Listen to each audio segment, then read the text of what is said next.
ازيكم يا بنات؟ عاملين ايه؟ يا رب تكونوا بخير. انا معاكم هاله في قناه نظام حياتك مع هاله. الفيديو النهارده هوريكم ازاي نستغل المساحات بتاعه البلكونات، وازاي انت لو عندك حاجات وعايزه تخزنيها في البلكونه ممكن تخزنيها بشكل يكون كويس وما تبهدليش الدنيا. وكمان هتحضروا معايا تنظيف البلكونات خطوه بخطوه. انا عندي في شقتي هي بلكونه واحده بس، هنضفها سوا وهوريكم ازاي انا بهتم بالتفاصيل بتاعتها واحنا بنعمل ايه. ويلا بينا نبدا الفيديو يا بنات. انا اول حاجه هبتدي بيها في البلكونه ان انا هزعف السقف. هستخدم ايه في التزعيف؟ هستخدم المكنسه اللي بالكهرباء، وهستخدم فيها الجزء ده اللي انتوا شايفينه. وبركبها عادي على الحديده دي عاديه، وبحطها هنا وهزعف بيها السقف بتاع البلكونه والحيطان كلها، وهرجع لكم تاني.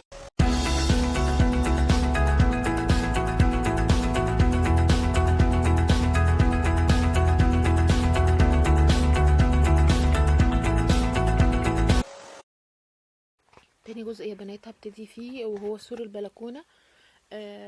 برضو سور البلكونه من الحاجات المهمه في تنظيفها. هستخدم فيها نفس الجزء بتاع المكنسه ده، بس هركبه على طول في المكنسه من غير الجزء الحديد. زي ما انتم شايفين هبتدي بالحاجات اللي هي الحديد الفرفورجي. هنضفها كويس قوي، ههتم بالتفاصيل بتاعتها بحيث ان هي ما يكونش فيها اي تراب، عشان خاطر لما بقى تحطي هدوم تنشريها لو جت على السور والسور متطرب ومش نظيف هيتبهدل. فزي ما انتوا شايفين كده انا حتى الفاصل ما بين السور الحديد والحيطة بهتم برضو بيه، وبحاول ان انا انضفه كويس قوي عشان بيبقى متجمع فيه اتربة برضو بتطلع على الهدوم. وكمان بنضف اللي هو الحيطة بقى دي ذات نفسها. بنضفها زي ما انتوا شايفين، هي عندي مش مدهونة دهان عادي، هي طرطشة كده. العيب الوحيد بتاع الموضوع ده ان هي بتجمع تراب طبعا في الفواصل دي بينها وبين بعضها. فكانت المكنسة والجزء ده من المكنسة بصراحة حللي المشكلة دي. وكمان بهتم بالوزرة اللي تحت دي، بكنس الجزء بتاعها ده كويس قوي. وكمان بهتم بالتفاصيل بتاعة الأرض في الأجزاء الضيقة. الحاجات اللي في الأرض دي مش وساخة في الأرض، دي كانت حصلت من اللحام بتاع السور بتاع البلكونه عندي وهما بيركبوه.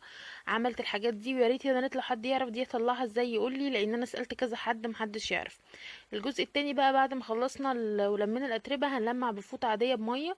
هنلمع كل حاجه في البلكونه. دي فريزر طبعا، دي تلميع عاديه كده في وسط ما انا بعمل البلكونه، لكن دي مش عنايتي بالديب فريزر بتاعي ولا طريقتي في تنظيفه. ان شاء الله باذن الله هعمل لكم فيديو منفصل زي ما وريتكم كده للتلاجة وتفاصيلها. هوريكم برضو الديب فريزر والتفاصيل بتاعته وانا بهتم بيه ازاي.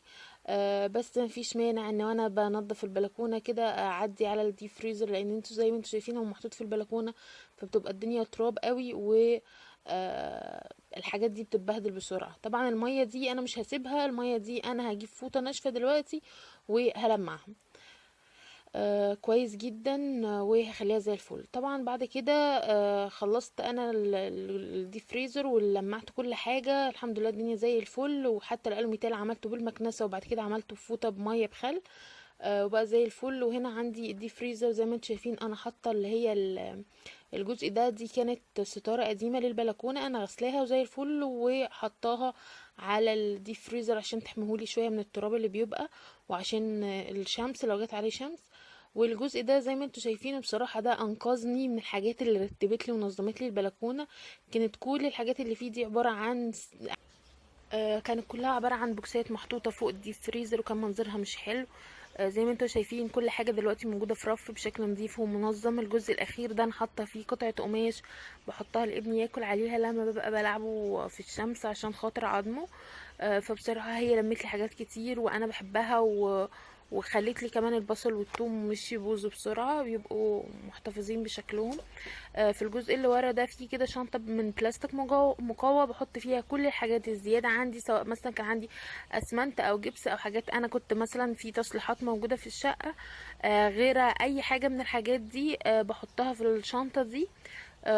بترتبهم لي بشكل نظيف ومنظم. وزي ما انتوا شايفين كده ده ده كده الركن بتاعي خلاص كله بقى الحمد لله نضيف وزي الفل، ولمعت الحاجات كلها. وهنا برضه نضفت الارضيات ونضفت المشايه بتاعت البلكونه، وده ومسحت برضه السور بفوطه مبلوله. وده كده الشكل العام للجزء ده. اما بقى الناحيه التانية، في الجزء الناحيه التانية، فزي ما انتم شايفين انا حاطه فيه كرسي، وده كان كرسي من غير ظهر وفيه قطعه خشب كده مربعه انا اللي عاملاها، وحط عليه الشايل بتاعي، وعاملاها ترابيزه بحط عليها برضو قصريتين زرع كده، وزيهم بيبقى على الديب فريزر، بس هما دلوقتي بعمل لهم تنظيف وعنايه من بره. ان شاء الله هحط لكم الصوره بتاعت الفيديو، وتكون شكل البلكونه كامل ونظيف. وممكن يا بنات هقول لكم على حاجه صغيره، الناس اللي بتشتكي من لعب ولادها وازاي تستغلوا البلكونات. ممكن تستغلوا البلكونات ان انتوا تعملوا فيها ارفف، وتزرعي مثلا فيها نعناع، جنزبيل، حاجات من دي، تعمليها كده زي جنينة صغيرة ليكي. وكمان لو بتشتكي من لعب ولادك، ممكن تجيبي شنن بلاستيك، هتلاقيه عند الناس اللي بيبيعوا الحاجات البلاستيك بتاعة البيت، وتحطي فيه اللعب بتاعة ولادك بشكل نظيف وبشكل منظم. وانا ان شاء الله هحاول احط لكم الصورة بتاعته هنا. وكمان ممكن تحطيها في بوكسات وتركنيها في البلكونه. ممكن تجيبي الشنن ده وتحطي فيه كمان كتب بتاعت ولادك انتي مش عايزاها الفتره دي. وبكده يا بنات يكون خلصت الفيديو بتاع النهارده، وخلصت الافكار بتاعتي. يا رب الفيديو يكون عجبكم. ما تنسوش تعملوا لي شير ولايك وسبسكرايب، واي حاجه عايزينها سيبوها لي تحت في الكومنتات.